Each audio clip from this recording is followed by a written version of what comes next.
الكمال والجمال وعلى آله وأصحابه بالغدو والآصال. أما بعد فأعوذ بالله من الشيطان الرجيم.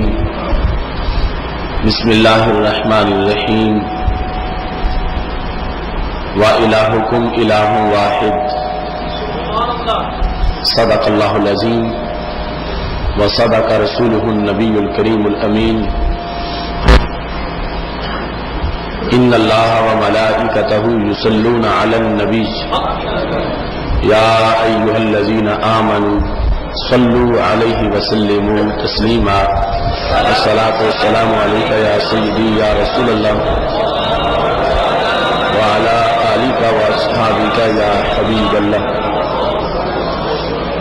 مولاي صل وسلم دائما ابدا على حبيبك خير الخلق كلهم. منزه عن شريك في محاسنه فجوهر الحسن فيه غير منقسم. محمد تاج رسل الله قاطبة. محمد صادق الأقوال والكلم. محمد ذکرہ روح لأنفسنا. شکرہ فرد علی الامم. رب صلی وسلم دائما ابدا علی حبیبک خیر الخلق کلہم. اللہ تبارک و تعالی جل جلالہ وعم نوالہ وتم برہانہ وعظم شانہ وجل ذکرہ وعز اسمہ کی حمد و ثناء. اور حضور پر نور شافع یوم النشور دستگیر جہاں غم گسار زمان سید سروران حامی بے قسم قائد المرسلین خاتم النبیین احمد المجتبی جناب محمد مصطفیٰ صلی اللہ علیہ وآلہ وصحبہ وبارک وسلم کہ دربار گور بار میں ہدیہ درود السلام عرض کرنے کے بعد رب ذوالجلال کے فضل اور توفیق سے آج ادارہ صراط مستقیم پاکستان کی طرف سے ملک بھر میں یوم عقیدہ توحید منایا جا رہا ہے. ویسے تو مومن کا ہر لمحہ ہی عقیدہ توحید کے لیے ہے، بطور خاص اس کی تشریحات کو اجاگر کرنے کے لیے آج اس دن کا اہتمام کیا گیا، جس کا اعلان تیسری عقیدہ توحید سیمینار میں کیا گیا تھا. میری دعا ہے رب ذوالجلال ہمیں نور توحید ہر طرف مزید پھیلانے کی توفیق عطا فرمائے اور خالق کائنات جل جلالہ ہمیں حقوق توحید بچا لانے کی توفیق عطا فرمائے. سید عالم نور مجسم شفیع معظم صلی اللہ علیہ وسلم نے اس کفر و شرک سے بھرے ہوئے ماحول میں جب توحید کی اذان دی، صحابہ کرام علیہم رضوان کو اس کا کورس کروایا تو وہ اتنا مؤثر انداز میں تھا کہ صحابہ کرام علیہم رضوان کے پاس جو لوگ آئے جنہیں تابعین کہا جاتا ہے، صحابہ نے وہی رنگ ان پہ بھی چڑھایا اور وہی سوز توحید ان کی طرف بھی منتقل کیا کہ جس کے نتیجہ میں سید عالم نور مجسم شفیع معظم صلی اللہ علیہ وسلم کی وہ غیب کی خبر بھی سچی ثابت ہوئی کہ آپ نے فرمایا تھا کہ ایک دور آئے گا صرف ایک صحابی کی وجہ سے اللہ پورے لشکر کو فتح عطا فرما دے گا. یہ بخاری شریف میں ہے. پھر ایک دور آئے گا صحابی کوئی بھی زندہ نہیں ہوگا، لیکن صحابی کا صحابی یعنی تابعی زندہ ہوگا، اور اس ایک تابعی کی وجہ سے اللہ سب کو فتح عطا فرما دے گا۔ اس سے پتہ چلا کہ صحابہ نے جو کچھ وصول کیا وہ آگے صحیح منتقل کیا، اور پھر ایک روایت میں یہاں تک ہے کہ تابعی بھی موجود نہیں ہوگا، تابعی کا کوئی دیکھنے والا موجود ہوگا جس کو تبع تابعی کہا جاتا ہے، تو اللہ اس کی برکت سے سب کو فتح عطا فرما دے گا۔ اس واسطے ہمارے آقا صلی اللہ علیہ وسلم کا انداز تبلیغ بہت مؤثر تھا کہ جس کی اثرات ہو آگے منتقل ہوئے، اور چلتے چلتے آج وہ عقیدہ توحید اس وقت بھی 1 ارب اور تقریباً 60 کروڑ انسانوں کا اس وقت بھی موجود ہے، جو دنیا کے کونے کونے میں رب ذوالجلال کی توحید کے ڈنکے بجا رہے ہیں۔ سید عالم نور مجسم شفیع معظم صلی اللہ علیہ وسلم کی رسالت کی گواہی دیتے ہیں۔ آج امت مسلمہ میں معیار الوہیت کو اجاگر کرتے ہوئے ہر فتنے کے جواب دینے کی ضرورت ہے۔ صرف اللہ ہی واجب الوجود ہے، صرف وہی مستحق عبادت ہے، اس کے سوا کوئی واجب الوجود نہیں ہے، اور اس کے سوا کوئی مستحق عبادت نہیں ہے۔ جس نے جس جہت کا جرم کیا اس جہت کی گرفت ضروری ہے۔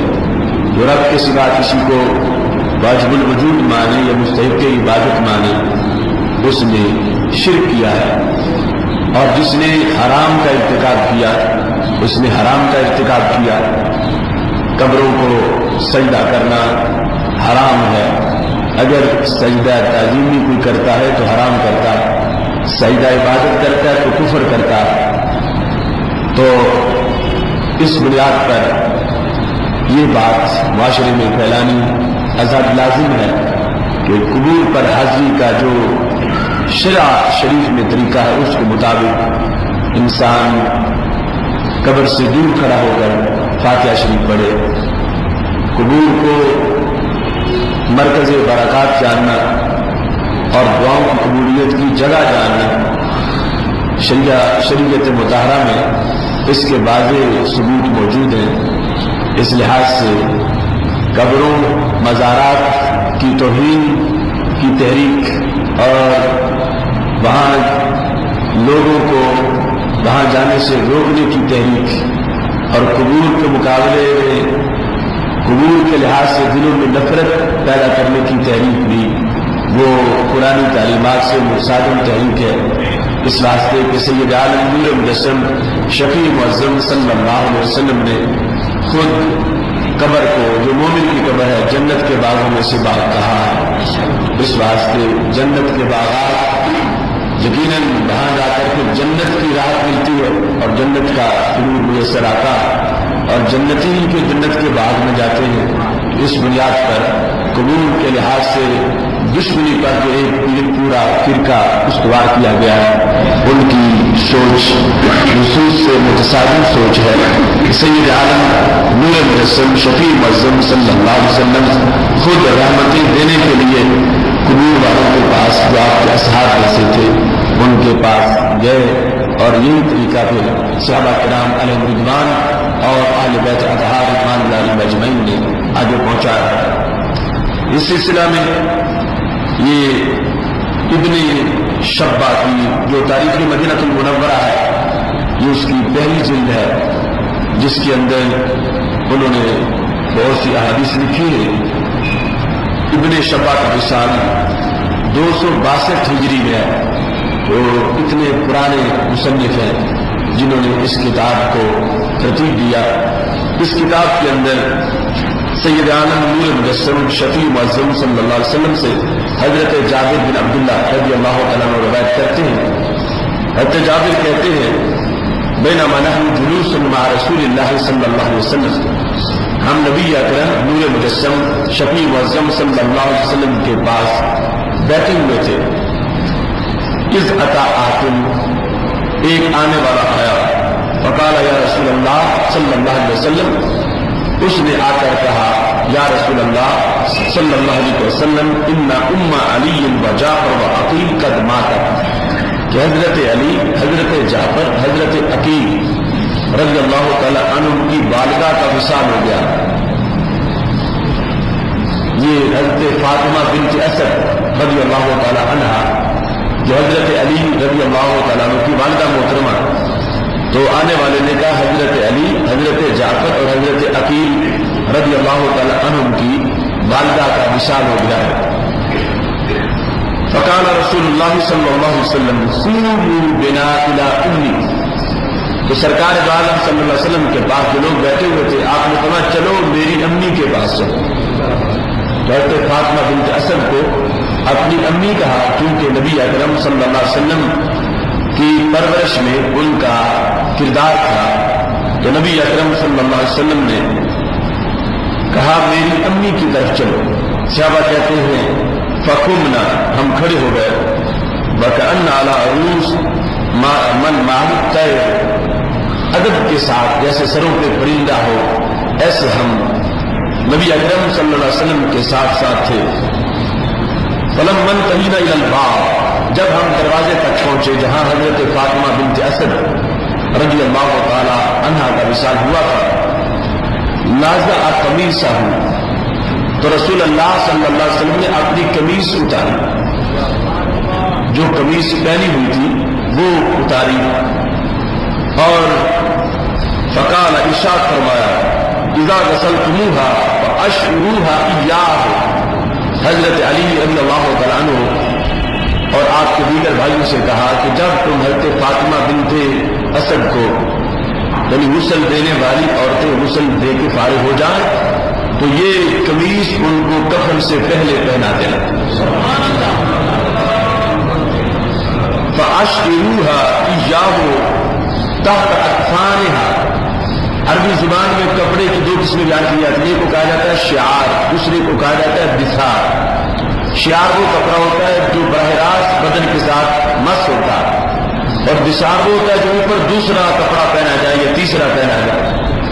تو فرمایا کہ ان کے بدن کے ساتھ کفن کی چادریں بعد میں مس ہو، میری قمیص پہلے مس ہو۔ یہ قمیص میں جو تمہیں دے رہا ہوں، یہ قمیص انہیں پہنانا،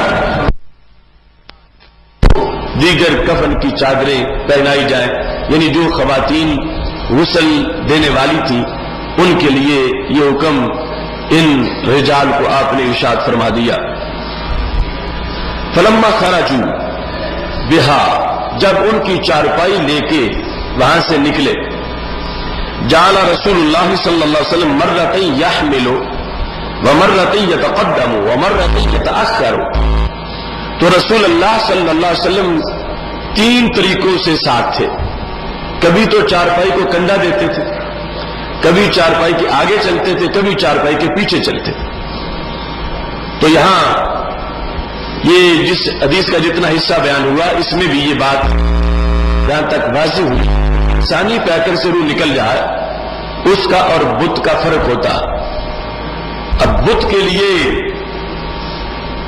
تبرک پیش کرنا یہ ناجائز ہے، لیکن فوت شدہ ایک خاتون کے لیے سرکار نے اپنی قمیص پیش کی ہے، اور آگے جا کے ایک سوال ہوگا تو اس کے جواب میں کہ اس قمیص کا انہیں فائدہ ہوگا۔ برکت دینے کے لیے آپ نے اپنی قمیص دی، اور ساتھ پھر رسول ہو کے اس عظیم خاتون کی چارپائی کو کندھا بھی دیا، تو پتہ چلا کہ بت کا معاملہ اور ہے، حامل صنم جو ہے بت کو اٹھانے والا، اس سے تو شریعت ناراض ہے، لیکن ایک انسانی پیکر اور بالخصوص یہاں جن کا ذکر ہے ان کی چارپائی کو تو رسولوں کے سردار حضرت محمد مصطفیٰ صلی اللہ علیہ وسلم بھی کندھا دے رہے، اور یہ واضح کر رہے ہیں کہ ایسی شخصیات کو، مومنات کو، مومنین کو بتوں کے ساتھ ملانا صحیح نہیں ہے۔ اور جس وقت نبی اکرم نور مجسم شفیع معظم صلی اللہ علیہ وسلم ساتھ چلتے گئے، صحابہ کہتا تھا انتہینا الی القبر، ہم قبر کے پاس پہنچے، یعنی درمیان میں جو جنازہ پڑھا گیا اس کا ذکر نہیں ہے، وہ چونکہ تفصیلی مسئلہ تھا، اب تدفین کے لیے جس وقت چارپائی قبر کے پاس پہنچی تو رسول اللہ صلی اللہ علیہ وسلم خود قبر میں تشریف فرما ہوئے. ابھی حضرت فاطمہ بنت اسد ان کو دفن نہیں کیا گیا تھا، چارپائی سائڈ پہ رکھی گئی اور نبی اکرم صلی اللہ علیہ وسلم قبر میں لحد میں داخل ہوئے اور صرف داخل ہی نہیں ہوئے، فطمع آقا داخل ہو کے لیٹ گئے. اور لیٹنا اس کے لیے لفظ ہوتا اضطجاع، اور یہ فطمع آقا. تماکا کا مطلب یہ ہے کہ قبر کے اندر اپنا بدن اچھی طرح ملا قبر کی دیواروں کے ساتھ، یعنی نیچے جو مٹی ہے اس سے اپنا بدن اچھی طرح لگایا تاکہ زیادہ سے زیادہ مٹی کو میرے بدن کی نسبت حاصل ہو جائے. جس وقت سید عالم نور مجسم شفیع معظم صلی اللہ علیہ وسلم اچھی طرح لیٹے اس لحد کے اندر، ثم خرج، پھر باہر تشریف لے آئے اور پھر فرمایا ادخلوها بسم اللہ، اب رب کا نام لے کے ان کو دفن کرو، قبر میں داخل کر دو، وعلی بسم اللہ، اللہ کے نام پر. جس وقت تدفین ہو گئی تو پھر رسول اللہ صلی اللہ علیہ وسلم قبر کے گرد قبر کے ساتھ کھڑے ہو گئے اور کھڑے ہو کر آپ نے فاطمہ بنت اسد سے گفتگو کی. یعنی جو فوت ہونے والی خاتون ہے قبر کے باہر کھڑے ہو کر جب مٹی ڈالی گئی تو ہمارے نبی علیہ الصلوۃ والسلام نے ان سے گفتگو کی.